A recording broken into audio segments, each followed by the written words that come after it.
নমস্কাৰ। আজি আম, এই ভিডিঅ'ত আমি বিএড আৰু ডিএলএডৰ সম্পূৰ্ণ তুলনা কৰিম। ইয়াৰ সুবিধা অসুবিধা আৰু অসমৰ প্ৰাৰ্থীৰ বাবে কোনটো কোৰ্চ কৰিলে ভাল হ'ব সেইখিনি ডিছকাছ কৰিম এই ভিডিঅ'ত। ইয়াত আপুনি বিএড আৰু ডিএলএডৰ মাজত কোনটো কোৰ্চ কৰিলে আপোনাৰ কাৰণে ভাল হ'ব আৰু কোনটো কোৰ্চ কৰিলে আপুনি সোনকালে জব পাব সেইখিনি ডিছকাছ কৰিম এই ভিডিঅ'ত। ঠিক আছে? তো ইয়াত ফাৰ্ষ্ট যিখিনি ডিছকাছ কৰিম সেইটো হ'ল আপোনাৰ BEd, bachelor of education. BEd কৰিবৰ কাৰণে আপোনালোকৰ কিন্তু গ্ৰেজুৱেশ্যন লাগিব। গ্ৰেজুৱেশ্যনৰ পিছত আপোনালোকে বিএড কৰিব পাৰিব। আপুনি বিএ, বিএছচি আৰু বিকম, বিকমত গ্ৰেজুৱেশ্যন কমপ্লিট কৰাৰ পিছত আপুনি বিএড কৰিব পাৰিব। আৰু বিএড কৰাৰ আপোনাৰ যিটো ডিউৰেশ্যন হয় সেইটো আপোনাৰ 2 ইয়াৰ্ছ। আৰু বিএড কৰাৰ পিছত আপুনি কিন্তু আপাৰ প্ৰাইমাৰী, ছেকেণ্ডাৰী আৰু হায়াৰ ছেকেণ্ডাৰী স্কুলৰ কাৰণে আপুনি এলিজিবল হ'ব। ঠিক আছে? তো ইয়াতে কথাটো হ'ল বিএড কৰাৰ এডভান্টেজ কি কি? প্ৰছ অফ বিএড। আপুনি বিএড কৰিলে আপুনি কি কি আপোনাৰ লাভ হ'ব? তো এইটো হ'ল আপোনাৰ হায়াৰ লেভেল জবছ। বিএড কৰাৰ পিছতে আপুনি ছেকেণ্ডাৰী আৰু হায়াৰ ছেকেণ্ডাৰী স্কুলৰ কাৰণে আপুনি এলিজিবল হৈ যাব টিচিং পষ্টৰ কাৰণে। নেক্সট কথাটো হ'ল বেটাৰ চেলাৰী। আপুনি যদি ডিএলএডৰ কম্পেয়াৰ আপুনি বিএড কৰে তেনেহ'লে আপুনি হাই স্কুল আৰু হায়াৰ ছেকেণ্ডাৰী স্কুলত জব পাব আৰু তাত কিন্তু চেলাৰী আপোনাৰ বেছি হ'ব। তো থাৰ্ড পইণ্ট যিটো হ'ল সেইটো হ'ল আপোনাৰ বিএডৰ পিছত আপুনি secondary TET, HS TET, C TET আৰু পিজিটি টেট যিবিলাক হয় সেইবিলাক আপুনি দিব পাৰিব। নেক্সট যিটো হ'ল সেইটো হ'ল আপোনাৰ প্ৰমোশ্যন স্কোপ। আপুনি বিএড কৰিলে আপুনি হাই স্কুলত যদি জইন কৰে তাৰপিছত আপুনি কিন্তু হায়াৰ ছেকেণ্ডাৰী স্কুললৈ আপুনি আপোনাৰ প্ৰমোশ্যন হ'ব পাৰে। ঠিক আছে? তো এইখিনি হ'ল আপোনাৰ এডভান্টেজ অফ বিএড। আপোনাৰ বিএড কৰাৰ যি এডভান্টেজ আছে সেইখিনি। ঠিক আছে? আৰু নেক্সট এইটো হ'ল বিএড ডিছএডভান্টেজ অফ বিএড। তো ইয়াত আপুনি বিএড কৰিবৰ কাৰণে আপোনাৰ কিন্তু ফাৰ্ষ্টত আপোনাৰ গ্ৰেজুৱেশ্যন কৰিব লাগিব। সেইটো কিন্তু আপোনাৰ বহুত টাইম টেকিং হয়। যদি আপুনি সোনকালে আপোনাৰ এটা জব লাগে তেনেহ'লে আপুনি কিন্তু বিএড কৰিলে নহ'ব, কাৰণ বিএড কৰাৰ কাৰণে আপোনালোকৰ আহ, প্ৰথমতে আপোনাৰ গ্ৰেজুৱেশ্যনটো কমপ্লিট কৰিব লাগিব। তাৰপিছতহে আপুনি বিএড কৰিব পাৰিব। ঠিক আছে? ছেকেণ্ড হ'ল টাফ কম্পিটিশ্যন। তো টাফ কম্পিটিশ্যন আমি নকওঁ, কিন্তু বিএড কৰাৰ পিছতে আপুনি যদি হাই স্কুল আৰু হায়াৰ ছেকেণ্ডাৰী টেটৰ কাৰণে ভাবে তেনেহ'লে সেইবিলাক এক্সাম কিন্তু প্ৰত্যেক বছৰ গভৰ্ণমেণ্টে কণ্ডাক্ট নকৰে। সেইকাৰণে আপোনাৰ 3 বছৰ 4 বছৰ আপোনাৰ ৱেইট কৰিব লাগিব এক্সামটো দিয়াৰ কাৰণে।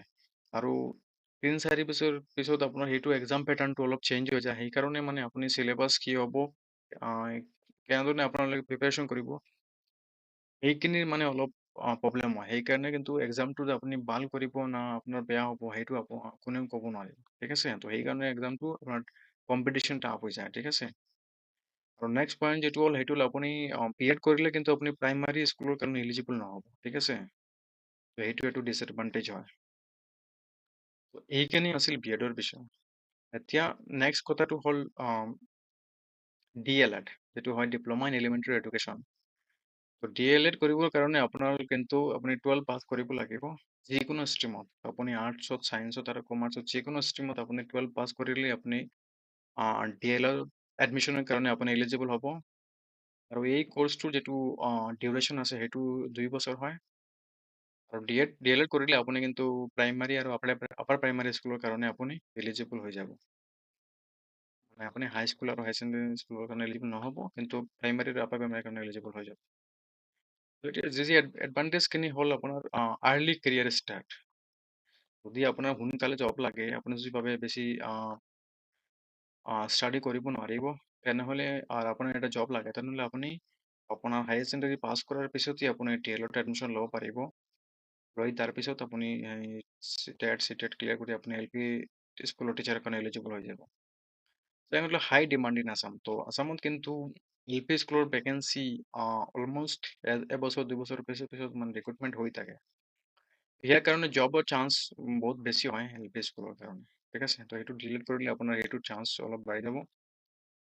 থাৰ্ড কথাটো হ'ল mandatory for LP and UP TET. আৰু আপুনি যদি ডিএলএড কিন্তু এলপি স্কুলৰ কাৰণে কম্পালচাৰী আছে। ঠিক আছে?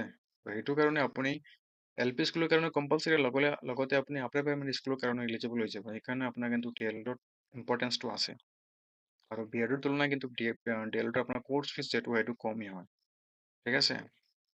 আৰু নেক্সট হ'ল আপোনাৰ ফাৰ্ষ্ট জব এণ্ট্ৰি। তো DLED কৰিবৰ কাৰণে আপোনাৰ কোনো গ্ৰেজুৱেশ্যন কৰিব নালাগে। ডাইৰেক্টলি আপুনি 12 কৰাৰ পিছতহে আপোনালোকে DLED কৰিব।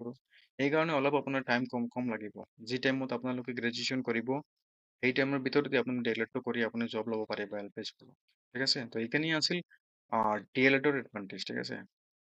তো এতিয়া ডিসএডভান্টেজ অফ DLED, মানে DLED কৰিলে আপুনি কি কি সুবিধাৰ পৰা আপুনি বঞ্চিত হ'ব, সেইটো হ'ল আপোনাৰ লিমিটেড স্কোপ।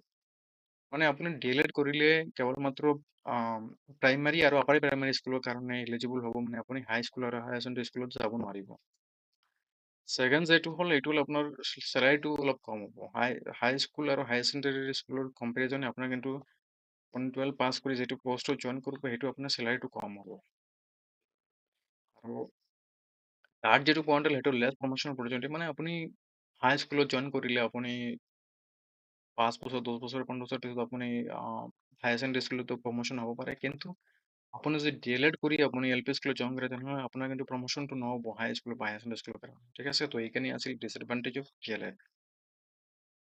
আৰু এতিয়া নেক্সট কথা হ'ল which is better for Assam student. আছামৰ শিক্ষাৰ্থীৰ কাৰণে কোনটো কোৰ্চ কৰা ভাল হ'ব? ঠিক আছে? যদি আপুনি ভাবে আপুনি আপোনাৰ এটা জব, সোনকালে এটা জব লাগে, আপুনি 12 কৰাৰ পিছত আপোনাৰ এটা জব হ'লেই হ'ব, আৰু আপুনি বেছি ষ্টাডি কৰিব নোৱাৰিব, তেনেহ'লে আপোনাৰ কাৰণে DLEDটো বেষ্ট হ'ব। আৰু যদি আপুনি ভাবে আপোনাৰ কাৰণে এটা হাই চেলাৰী জব লাগে আৰু আপুনি ষ্টাডি কৰিব পাৰিব, মানে আপুনি গ্ৰেজুৱেশ্যন মাষ্টাৰ ডিগ্ৰী তাৰপিছত BEd কৰিব পাৰিব, আৰু আপোনাৰ অলপ হায়াৰ লেভেল স্কুলত জব কৰিব আপুনি বিচাৰিছে, তেনেহ'লে কিন্তু আপোনাৰ BEdটো কৰা আপোনাৰ কাৰণে ভাল হ'ব। ঠিক আছে? তো ইয়াতে কথাটো হ'ল DLED যিটো হয় সেইটো কিন্তু আপুনি LP আৰু UP ৰ কাৰণে এলিজিবল হৈ যাব DLED কৰিলে, আৰু BEd কৰিলে কিন্তু আপুনি হাই স্কুল আৰু হায়াৰ ছেকেণ্ডাৰীৰ কাৰণে আপুনি এলিজিবল হৈ যাব। ঠিক আছে? BEd কৰিলে কিন্তু আপুনি LP ৰ কাৰণে এলিজিবল নহ'ব, আৰু DLED কৰিলে কিন্তু আপুনি হাই স্কুল বা হায়াৰ ছেকেণ্ডাৰী স্কুলৰ কাৰণে এলিজিবল নহ'ব। ঠিক আছে? তো এইকাৰণে আছিল এই কোৰ্চৰ বিষয়ে ডিফাৰেঞ্চ। এতিয়া কথাটো হ'ল কনক্লুশ্যন। এতিয়া আপুনি কেনেকে ডিচাইড কৰিব কোনটো নহয়। ঠিক আছে? তো আপুনি যদি ভাবে আপুনি আপোনাৰ ফাইনেন্সিয়েল প্ৰব্লেম আছে, আপুনি বেছি ষ্টাডি কৰিব নোৱাৰিব, তেনেহ'লে আপুনি DLED কৰাই আপোনাৰ কাৰণে ভাল হ'ব। DLED হায়াৰ ছেকেণ্ডাৰীৰ পিছত আপুনি DLED কৰিব, তাৰপিছত আপুনি বছৰত 2 বাৰ চিটেট হৈ থাকে, তো আপুনি সেইটো ক্লিয়াৰ কৰি আপুনি LP স্কুলৰ কাৰণে টিচাৰ হ'ব পাৰিব। আৰু যদি আপুনি BEd কৰিব বিচাৰে, আপুনি ভাবে তেনেহ'লে আপোনাৰ ছেকেণ্ডাৰী হায়াৰ ছেকেণ্ডাৰী স্কুলৰ কাৰণে আপুনি এলিজিবল হ'ব। ঠিক আছে? তো সেইটো কমপ্লিটলি আপোনাৰ ওপৰত ডিপেণ্ড কৰিব। আপুনি যদি ফাইনেন্সিয়েলি ষ্ট্ৰং হয়, তেনেহ'লে মই ছাজেষ্ট কৰিম আপুনি সেই গ্ৰেজুৱেশ্যন মাষ্টাৰ ডিগ্ৰী কৰি তাৰপিছত BEd কৰি আপুনি হাই স্কুল হায়াৰ ছেকেণ্ডাৰীৰ কাৰণে টেট দিব পাৰিব। আৰু যদি আপুনি আপোনাৰ বেছি পঢ়িব মন নহয় আৰু আপোনাৰ ফাইনেন্সিয়েলি প্ৰব্লেম আছে, তেনেহ'লে আপুনি হায়াৰ ছেকেণ্ডাৰীৰ পিছত আপুনি DLEDটো কৰিব পাৰিব। ঠিক আছে? তো এইখিনি আছিল ডিফাৰেঞ্চ।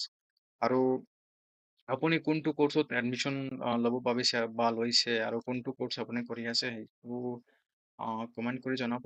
আৰু ভিডিঅ'টো চাই যদি আপোনাৰ ভাল লাগে, তেনেহ'লে চেনেলটো ছাবস্ক্ৰাইব কৰি দিব। ঠিক আছে? ধন্যবাদ।